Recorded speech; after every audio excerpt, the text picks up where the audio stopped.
Halo, sahabat Wirid Traveling with Jesus. Hari ini Jumat 20 Agustus tahun 2021, pekan biasa ke-20.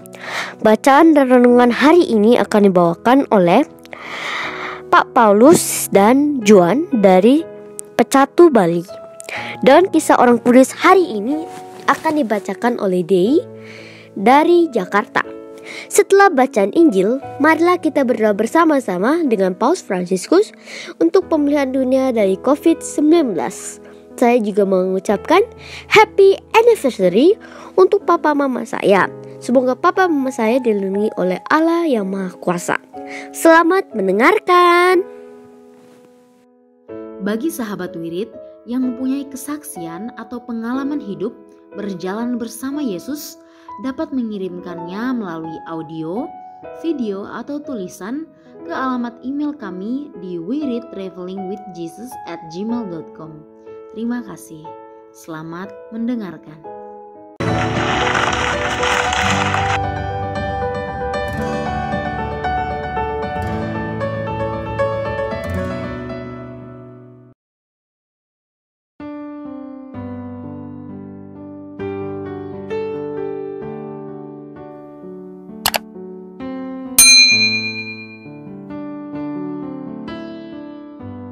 Bapak, Ibu, Saudara sekalian, selamat datang di channel Traveling with Jesus, teman baca Alkitab setiap hari bagi Anda semua.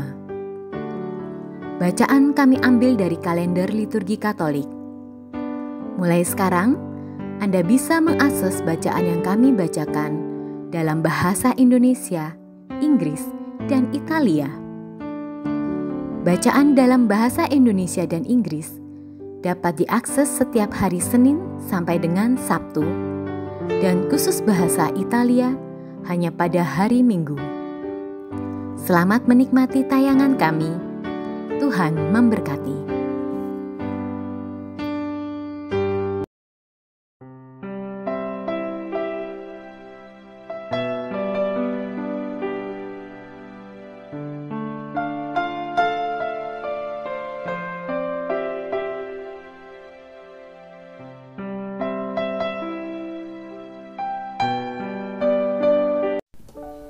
Kisah orang kudus hari ini, Santo Bernardus.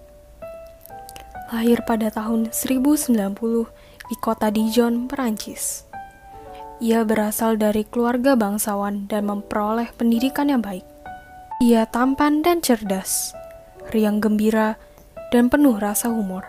Siapa saja suka berada di dekatnya. Suatu hari, Bernardus mencengangkan teman-temannya ketika mengatakan bahwa ia akan masuk biara Cistercian yang amat kontemplatif. Mereka mengusahakan segala cara agar ia membatalkan rencananya itu. Tetapi pada akhirnya, Bernarduslah yang berhasil meyakinkan saudara-saudaranya, seorang pamannya, dan ke-26 orang temannya untuk bergabung bersamanya. Ketika Bernardus dan saudara-saudaranya hendak meninggalkan rumah mereka berkata kepada adik mereka, Nifart, yang sedang bermain bersama anak-anak lain. Selamat tinggal, Nifart kecil. Sekarang semua tanah dan harta benda ini menjadi milikmu. Tetapi anak itu menjawab, apa? Kalian mengambil surga dan menyisakan dunia untukku? Apakah kalian pikir itu adil? Dan tak lama kemudian, Nifart pun bergabung dengan saudara-saudaranya di biara. Santo Bernardus menjadi seorang biarawan yang baik. 3 tahun kemudian, ia diutus untuk mendirikan biara Cistercian yang baru, serta menjadi abbas, pemimpin biara di sana. Biara tersebut terletak di Lembah Cahaya. Dalam bahasa Perancis, Lembah Cahaya adalah Clairvaux. Biara baru itu kemudian lebih dikenal dengan nama Clairvaux. Bernardus menjadi abbas di Clairvaux hingga akhir hayatnya. Meskipun ia lebih suka tinggal bekerja dan berdoa dalam biaranya, kadang-kadang ia harus pergi untuk tugas-tugas khusus. Ia berkhotbah, mendamaikan para penguasa, serta memberikan nasihat kepada paus. Ketika gereja membutuhkan sukarelawan untuk mempertahankan tanah suci, perang salib, Bernardus menjelajahi Prancis dan Jerman untuk berkhotbah, meyakinkan para bangsawan Kristen akan kewajiban mereka untuk melindungi warisan umat Kristiani di Yerusalem. Karya Bernardus yang paling mengagumkan adalah buku-buku yang ia tulis mengenai pengalaman rohani dan madah pujian dengan syairnya yang amat indah. Ia menjadi seorang yang amat berpengaruh dalam zamannya. Namun, hal yang paling dirindukannya adalah tinggal dekat dengan Tuhan dalam keheningan di biara. Ia sama sekali tidak suka menjadi orang terkenal. Bernardus mempunyai devosi yang mendalam kepada Santa Perawan Maria. Dikatakan bahwa ia sering menyapa Bunda Maria dengan sebuah salam Maria ketika ia melewati patungnya. Suatu hari, Bunda Maria membalas salamnya. Salam, Bernardus. Dengan cara demikian, Bunda Maria hendak menunjukkan bagaimana cinta Bernardus dan devosinya telah menyenangkan hati Bunda Maria. Santo Bernardus wafat pada tahun 1153. Pesan terakhirnya adalah, kita bukan anak malam dan kegelapan, hiduplah sebagai anak cahaya. Orang banyak merasa sangat sedih karena mereka kehilangan pengaruhnya yang menakjubkan. Santo Bernardus dinyatakan kudus pada tahun 1174 oleh Paus Alexander III. Santo Bernardus juga diberi gelar doktor gereja pada tahun 1830 oleh Paus Pius ke-8. Arti nama pemberani, berani seperti beruang. Demi nama Bapa dan Putra dan Roh Kudus. Amin. Datanglah ya Roh Kudus, datanglah dengan kekuatan hati Santa Perawan Maria yang tidak bernoda mempelaimu yang terkasih. Datanglah, bimbinglah kami, hiburlah kami. Katakan pada kami apa yang harus kami lakukan, dan bantulah kami memahami kehendak Tuhan dalam hidup kami melalui firman-firman yang kami dengar hari ini. Amin. Para sahabat Traveling with Jesus, salam jumpa dengan kami, Paulus Sunari dan putra kami, Juan de la Cruz Putra Cresario. Kami dari Paroki Santo Silvester, Pecatu, Bali, akan membacakan bacaan liturgi Gereja Katolik pada hari Jumat tanggal 20 Agustus 2021. Selamat mendengarkan. Bacaan pertama. Bacaan diambil dari kitab Rut. Pada zaman para hakim memerintah, ada kelaparan di tengah Israel. Lalu pergilah seorang dari Bethlehem Yehuda beserta istrinya dan kedua anaknya laki-laki ke daerah Moab untuk menetap di sana sebagai orang asing. Kemudian matilah Elimelek, suami Naomi, sehingga perempuan itu tertinggal dengan kedua anaknya. Keduanya mengambil perempuan Moab, yang pertama bernama Orpa, yang kedua bernama Rut, dan mereka diam di situ kira-kira 10 tahun lamanya. Lalu matilah juga keduanya, yakni Mahlon dan Kilon, sehingga perempuan itu kehilangan kedua anaknya dan suaminya. Kemudian berkemaslah ia dengan kedua menantunya, dan ia pulang dari daerah Moab, sebab di daerah Moab ia mendengar bahwa Tuhan telah memperhatikan umatnya dan memberikan makanan kepada mereka. Menangis pula mereka dengan suara keras. Lalu Orpa mencium mertuanya itu minta diri, tetapi Rut tetap berpaut padanya. Berkatalah Naomi, telah pulang iparmu kepada bangsanya dan kepada para allahnya. Pulanglah mengikuti iparmu itu. Tetapi kata Rut, Janganlah desak aku meninggalkan Engkau dan pulang dengan tidak mengikuti Engkau. Sebab kemana Engkau pergi, ke situ jugalah aku pergi. Dan di mana Engkau bermalam, di situ jugalah aku bermalam. Bangsamulah bangsaku, dan Allahmulah Allahku. Demikianlah Naomi pulang bersama-sama dengan Rut, perempuan Moab itu, menantunya, yang turut pulang dari daerah Moab, dan sampailah mereka ke Betlehem pada permulaan musim menuai jelai.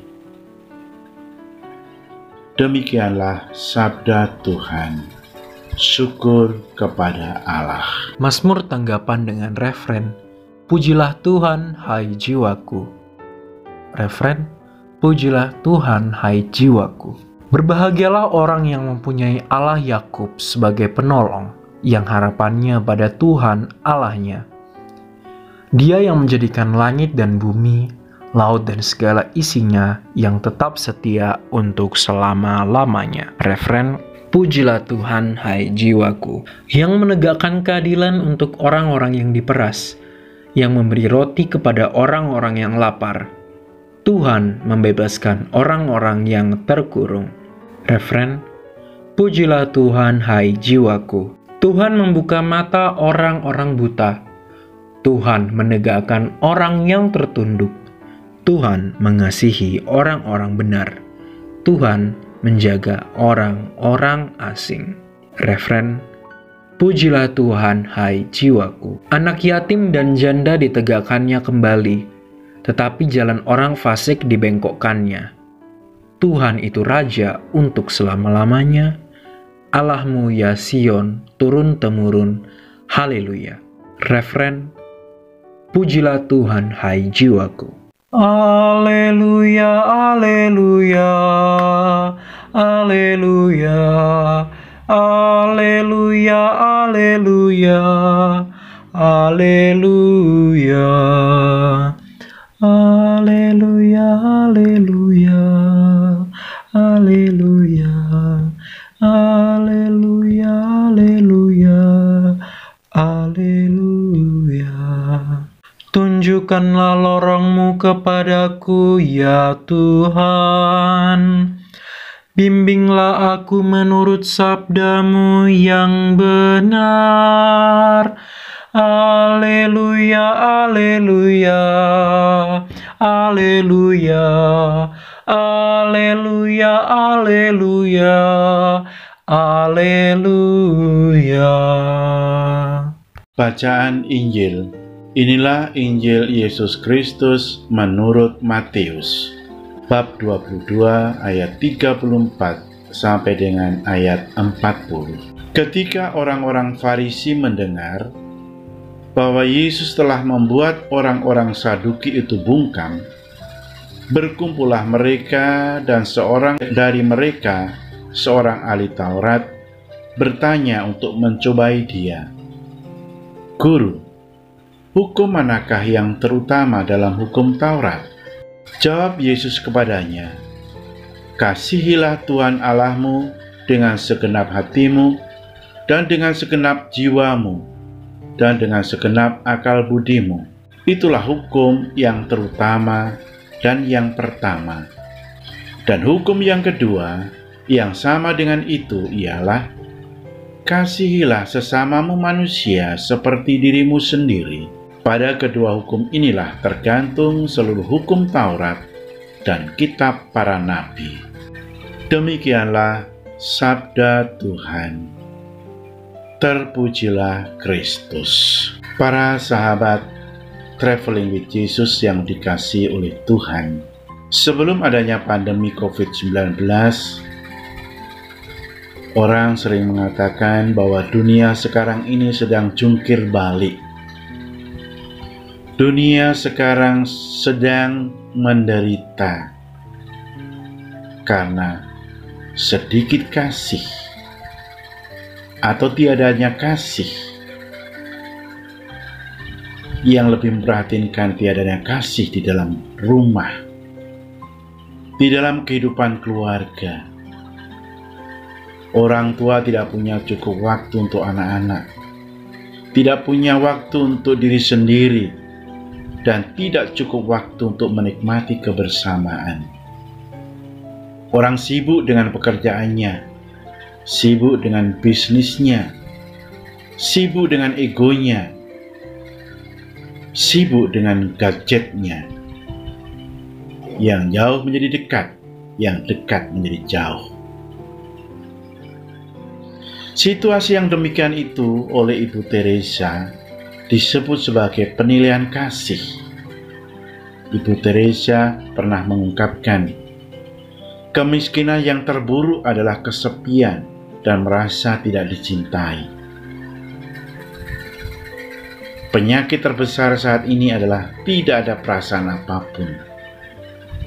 Dan secara tegas, seorang teolog dari El Salvador, Amerika Tengah mengungkapkan bahwa orang zaman ini hidup dalam dunia yang sakit. Dan bahkan Paus Yohanes Paulus II pernah menyebutkan pada awal milenium baru ini, manusia menghadapi saat yang penuh cobaan dan baru. Sekarang kita menghadapi pandemi COVID-19. Pada masa pandemi COVID-19 yang kita alami hampir selama 2 tahun ini, telah memporak-porandakan seluruh sendi-sendi kehidupan, baik segi sosial, ekonomi, dan bahkan dalam segi religius pun berubah.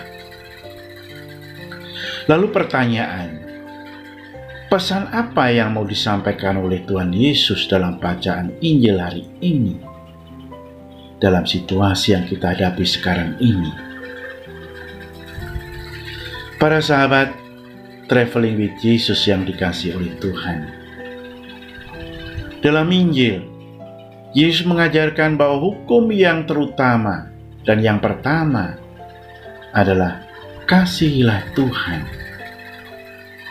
Dan hukum yang kedua adalah hukum yang sama pentingnya, kasihilah sesamamu manusia seperti dirimu sendiri. Yesus mengatakan, kasihilah Allahmu dengan segenap hatimu, dengan segenap jiwamu, dengan segenap akal budimu. Itulah hukum yang terutama dan yang pertama. Dan hukum yang kedua yang sama dengan itu adalah kasihilah sesamamu manusia seperti dirimu sendiri.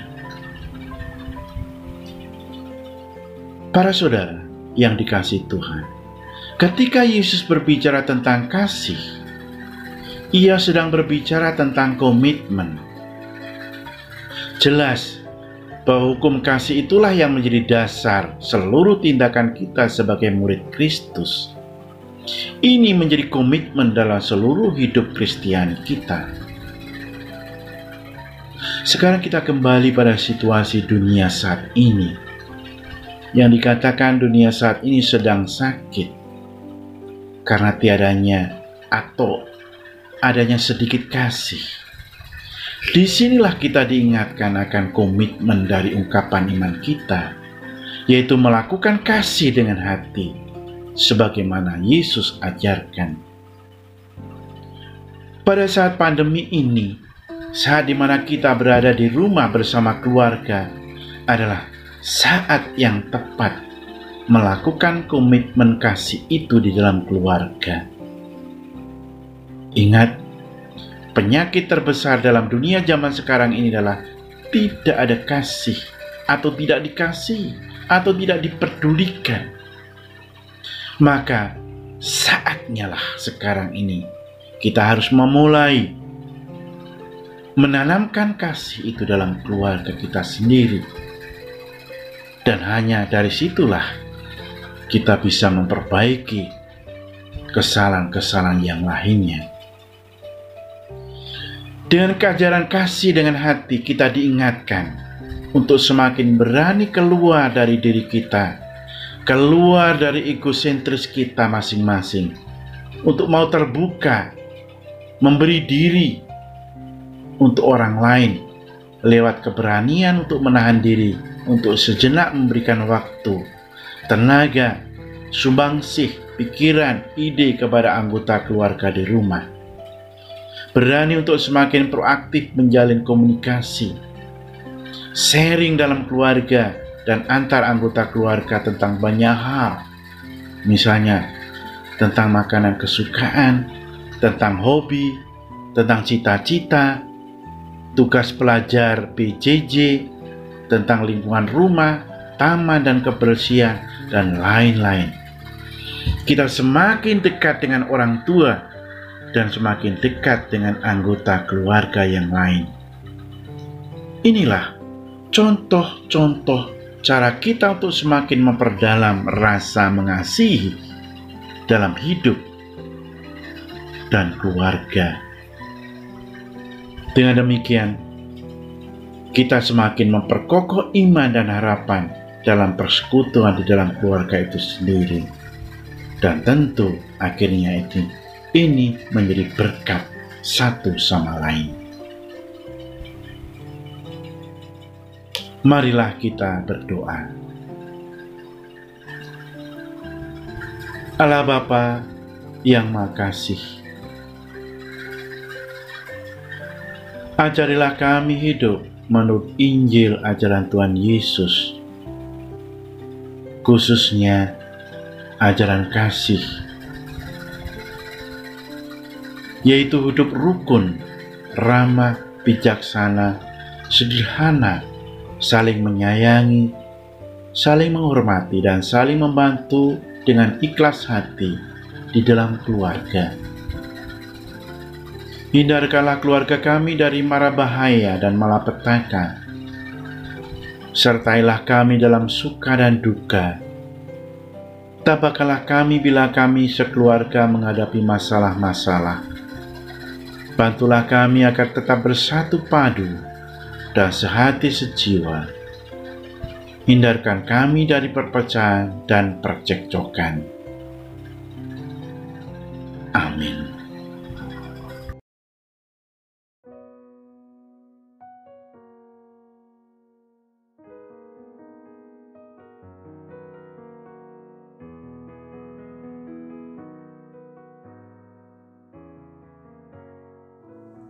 Doa dalam masa pandemi bersama Paus Fransiskus. Kami datang ke dalam rengkuhan tangan-Mu, O Bunda Allah yang tersuci. Dalam situasi genting ketika seluruh dunia terhimpit oleh penderitaan dan kecemasan, kami menghadap-Mu, Bunda Allah dan Bunda kami, dan mencari perlindungan di bawah naungan-Mu. O Perawan Maria, di tengah pandemi ini arahkanlah pandangan-Mu yang penuh belas kasih kepada kami.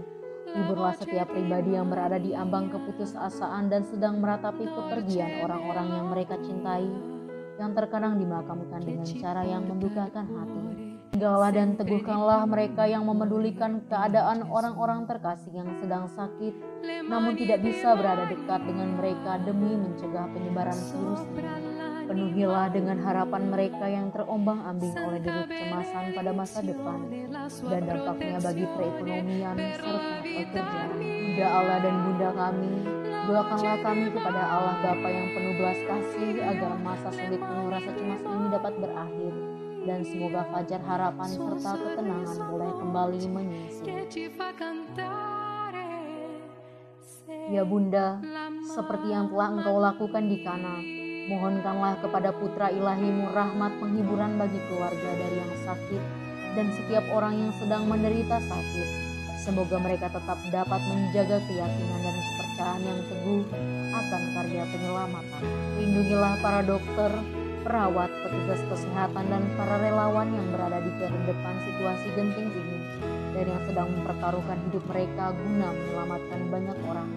Sertailah upaya dan perjuangan mereka dan berikanlah mereka kekuatan, kemurahan hati, dan kesehatan seterusnya. Tinggallah dekat dengan setiap orang yang siang malam menemani orang sakit dan para imam serta pelayan sabda-Mu yang dengan kepedulian sosial dan pelayanan Injil berusaha membantu dan mendukung semua orang. O Perawan yang terberkati, terangilah pikiran, perasaan, dan kehendak dari setiap pribadi yang terlibat dalam penelitian ilmiah, agar mereka dapat menemukan solusi efektif guna mengatasi virus ini. Dampingilah para pemimpin bangsa agar mereka dapat menjalankan tugas dan tanggung jawabnya dengan penuh kebijaksanaan, perhatian dan kemurahan hati, terutama untuk membantu orang-orang yang berkekurangan, serta dapat menemukan solusi dalam menangani permasalahan sosial ekonomi dalam semangat solidaritas demi masa depan. Maria yang tersuci, gerakanlah nurani setiap pihak yang terkait sehingga dana besar yang diinvestasikan untuk mengembangkan dan menumpuk senjata dapat dialihkan secara efektif untuk meningkatkan penelitian dan pencegahan terjadinya tragedi serupa di masa depan. Bunda yang terkasih, tumbuhkanlah di dalam dunia ini rasa memiliki sebagai bagian dari suatu keluarga besar dalam sebuah kesadaran akan ikatan yang menyatukan kita, sehingga dengan semangat persaudaraan dan solidaritas kami bisa bahu-membahu mengatasi akar kemiskinan dan situasi penderitaan. Jadikanlah kami kuat dalam iman, tekun dalam pelayanan, teguh dalam doa. Bunda Maria, penghibur orang berduka, rangkulah semua anakmu dalam masa sulit ini, dan bawalah doa-doa kami pada Allah, agar Allah mengulurkan tangannya yang penuh kuasa untuk membebaskan umatnya dari situasi pandemi yang mengerikan ini, sehingga kehidupan bisa tenang dan pulih kembali. Kepadamu yang bersinar dalam perjalanan kami, sebagai tanda pengharapan dan keselamatan, kami mempercayakan diri dan harapan kami seutuhnya, ya Perawan Maria yang penuh kelembutan dan belas kasih. Amin. Salam Maria, penuh rahmat, Tuhan sertamu. Terpujilah engkau di antara wanita dan terpujilah buah tubuhmu Yesus. Santa Maria Bunda Allah, doakanlah kami yang berdosa ini, sekarang dan waktu kami mati. Amin.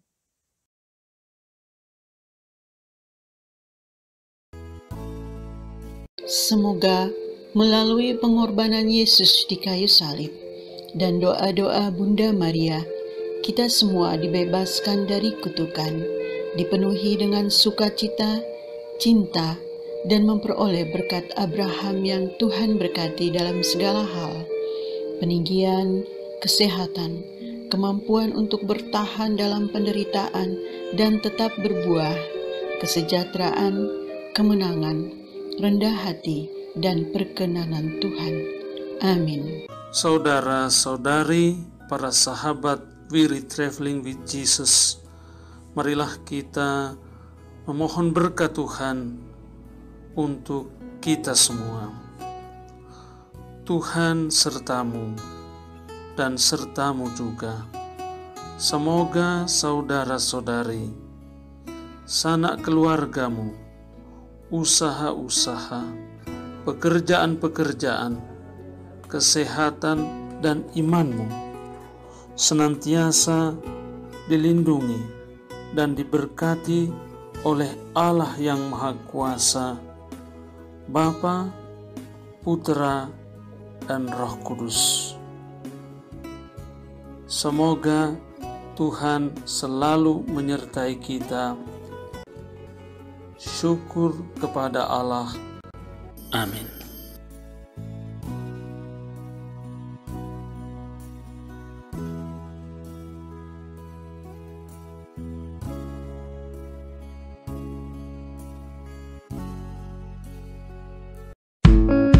Demikian bacaan hari ini.